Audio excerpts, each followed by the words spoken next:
Some people say that mass immigration into the United States can help reduce world poverty. Is that true?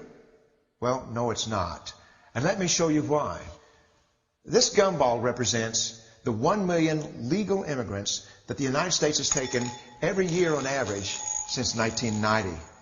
Now, who in the world deserves our humanitarian compassion? The World Bank has one measure of the desperately poor of the world. They make less than $2 a day. And how many people make less than $2 a day in the world? We'll start with Africa. In Africa alone, there are 650 million people who make less than $2 a day. 650 million. And in India, another 890 million people, desperately poor. China adds another 480 million people, making less than $2 a day.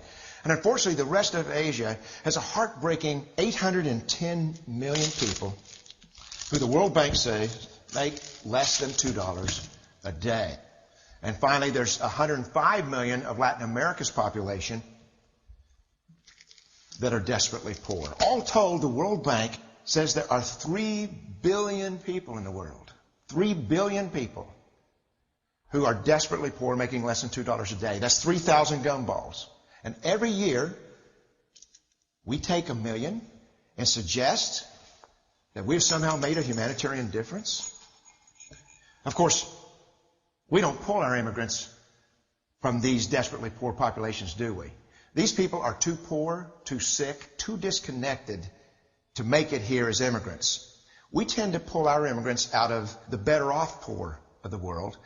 And Mexico tends to define the type of immigrant that we bring here because the plurality of people come from Mexico. And Mexico is poor. How many people in the world live in countries that have average incomes lower than that of Mexico? And the World Bank tells us that that number is these 3 billion plus another 2.6 billion people. 5.6 billion people in the world who live in countries with average incomes below that of Mexico. That's 5,600 gumballs. And so what is it that the elites are telling us? They're telling us that when we take this 1 million immigrants, that we somehow or another are tackling world poverty. And we have to do it regardless of the effect on our unemployed, the working poor, the most vulnerable members of our society, regardless of the effect on our natural resources. Even if we went by the most radical proposals in Washington, which are to actually double our immigration to 2 million a year, which would totally overwhelm our physical, natural, and social infrastructures, we couldn't make a noticeable difference. And we may be really hurting the impoverished people of the world because the million that we do take are among the most energetic, often the better educated, certainly the most dissatisfied people that if they did not immigrate would be the agents for change to improve the lot of all the people in these countries.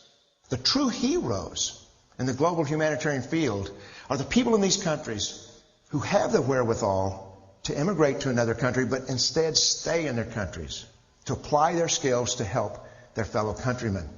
Unfortunately, our immigration system tends to entice these very type of people to abandon their countrymen.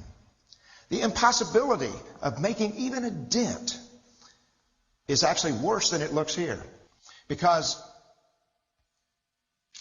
last year, when we took 1 million immigrants, these countries added, births over deaths, 80 million more people into the impoverished population.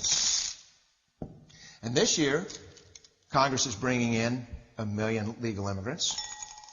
And this year, according to the United Nations, these countries are expected to add another 80 million people. And next year, you can be quite sure that Congress, unless stopped by the American voters, will bring in another 1 million immigrants. And these countries, unfortunately, will be adding another 80 million people into these impoverished nations. We could take 5 million a year. But we'd never get ahead of what's happening in these countries. Not in this century. Don't you see? Immigration can never be an effective or significant way to deal with the suffering people of the world. They have to be helped where they live. 99.9% of them will never be able to immigrate to a rich country. There's no hope for that. They have to bloom where they're planted. The only place that 99.9% of these people can be helped is where they live. Let's help them there.